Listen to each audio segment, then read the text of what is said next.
Trevor here with High Desert Tactical, and I'm trying to get one more video in before I leave for vacation. So as of the 3rd, you guys probably won't hear from me for a couple weeks or a week.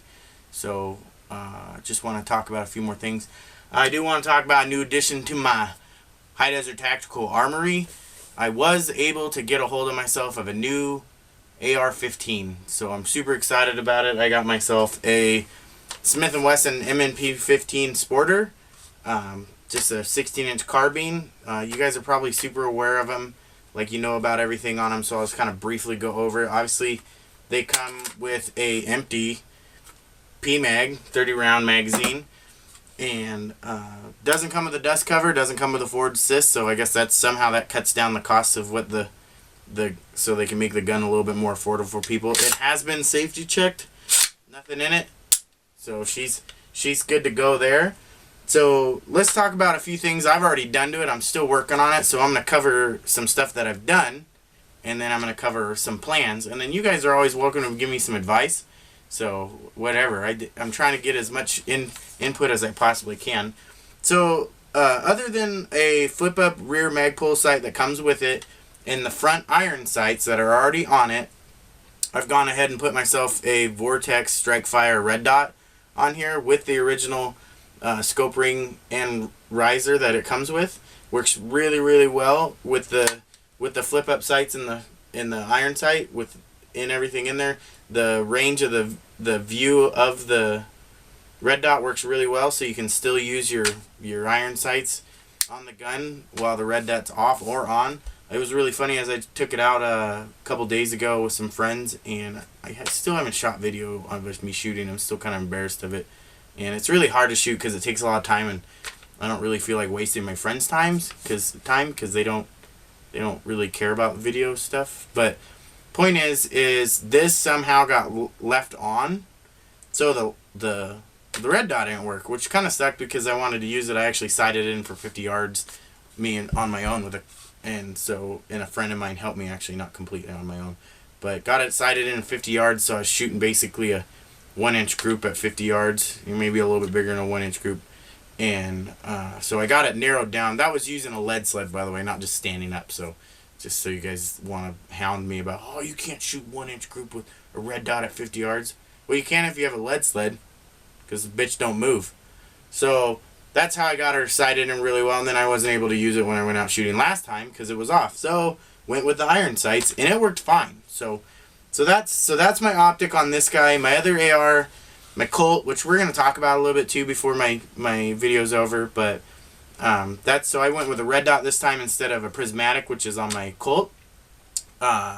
So then let's talk about tactical flashlights. So I've gone ahead and I found myself a Smith & Wesson endorsed or branded tactical LED light, which is it is a Smith & Wesson military and police tactical flashlight Cree, and it's called an MP7.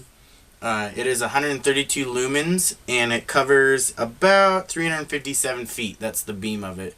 The thing about this is a lot of people look at it, it may not be as tactical as you would assume, because one, it just goes on and off. It's high, beam, and off. That's it.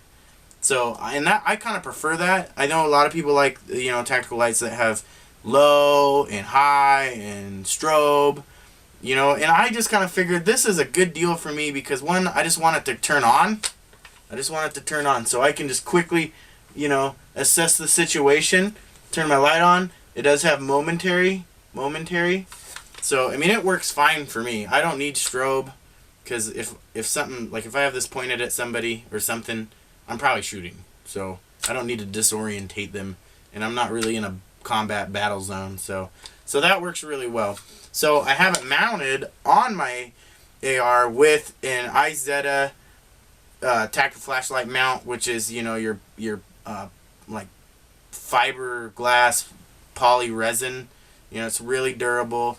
It clamps in on the triangle portion of the iron sight, so it's like, you can like pretty much just do what you want with it, and it's fine. You can grab on the light's super tough. So it works really well. I don't use, the way this light is, I don't have to use the spacers that Izetta give you, which is for smaller style tactical lights and things like that, and it works really well. The light is water resistant, So it works good in the rain and getting splashed. It probably can even get submerged a teeny bit, which I don't really think I'm going to do any aqua battles or anything. It is also shock resistant up to a little over a meter, it says. So that's a good light. Works really well for me. It does run on AAA batteries, which is really handy. It's kind of a catch-22. The Strike Fire obviously runs on a CR123, so it's kind of hit and miss with that. So I basically am super prepping for my CR2 123 batteries. I buy them. I buy a 5-pack every paycheck at my local sporting goods store, and I get a ton of AAAs anyways. But if ever you needed, you can find AAAs pretty much everywhere. So that's always a good thing. I learned that from a prepping channel. So it's good to stick with like very common batteries, not specific batteries, especially on tactical equipment, because you never know when you run out, you may need more. So that's the light, that's the optic.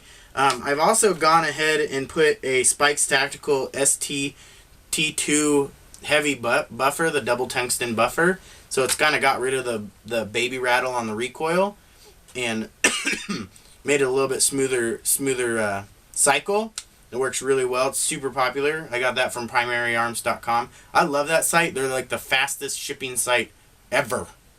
And they have really good deal. Like I basically got I think they go for like 30 or 40 bucks, and I got mine for 25 free shipping. Because they just do great deals a lot of times on Primary Arms. So that's a great site to go to. I do have a Blackhawk single point sling for it, and it's the Storm Sling Xt is what they call it. The only thing is I haven't been able to get to the adapter plate for it yet, but Blackhawk actually has what they call a universal single point sling adapter that actually has a swivel on it. I have these plates.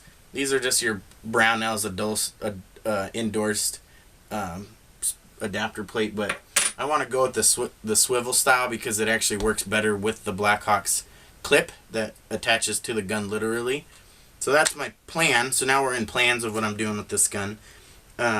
Then the next thing is I plan on removing the front iron sight and putting a gas block on it because I want to get a free floating handguard on here, so I can go from basically a 6-inch handguard to like a 10 or 12-inch handguard. And I'm just kind of throwing some numbers out there. I may not be exactly precise. So I want to get a free floating handguard. Then I'll have to figure out a different way to mount my tactical light. But right now, for like being used as of right now, I have it set up about the way I like it. Then the second thing, or I guess that'd be the third thing that I want to do next, is I want to get rid of the flash hider, and I actually want to get a compensator, not actually another flash hider. So I want to get a compensator. And Primary Arms, his website has what they call by Primary Weapons Systems. They have the FSC, so Frank Signal Cat 556 compensator. And so basically what that does is the way the compensator's built is it actually pulls the gun forward through the muzzle brake, so it actually limits your recoil as well. And it also is machined and cut for suppressors. So, and maybe one day I'll get a suppressor for it. That's like, we're talking a couple thou, but it'd still be cool to have that capability. So, but that's my main thing. I really want to get the free floating handguard, and then basically I'll switch to Magpul flip up front iron sights as well, which is a super cheap change. So that's the main thing. I do plan on getting a different style Magpul grip. This grip, I'm not huge into grips. They don't really bother me too bad, but the buddy of mine has a couple Magpul grips, and they're super comfortable. Like, this thing kind of just wears on your hand. I do kind of feel kind of gnarly, but I'll wear a glove. I have shooting fingerless gloves that I use, and it's a little bit more comfortable. So, but that's my M&P 15 Sporter Smith & Wesson. My new baby, the gun, my daily shooter basically. If I'm going shooting, I'm shooting my 223 or 5.56 rounds. This is my go-to gun, and hopefully we'll get started and get it finished so I can put another video up on it. But I want to talk one more thing about it. Is I have my Colt SP1 It's a 1971 AR-15. It's like basically Vietnam era, and it's a great rifle. It is a pre-ban, which doesn't really matter in Oregon, but it does make it kind of a unique rifle to other states, which is kind of important to me because I like people to find things interesting that I have or take pride in my things. So that's the thing is I shoot it a fair amount, not as much, but I do shoot it a lot for what it is. And I kind of think of my guns as cars, and like, you know, you have a classic car, 57 Chevy, short box rat rod.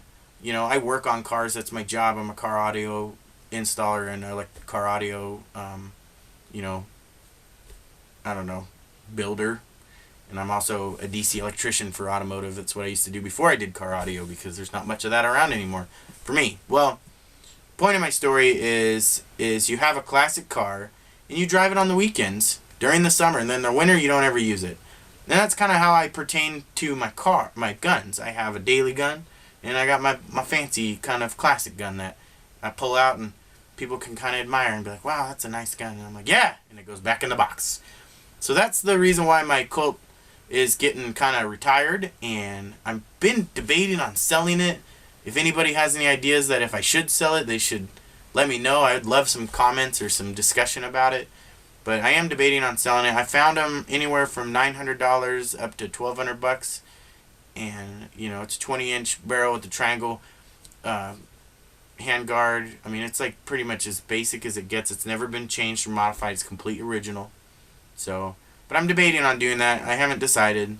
But if anybody has any ideas or any comments on that, I'd love to hear about it.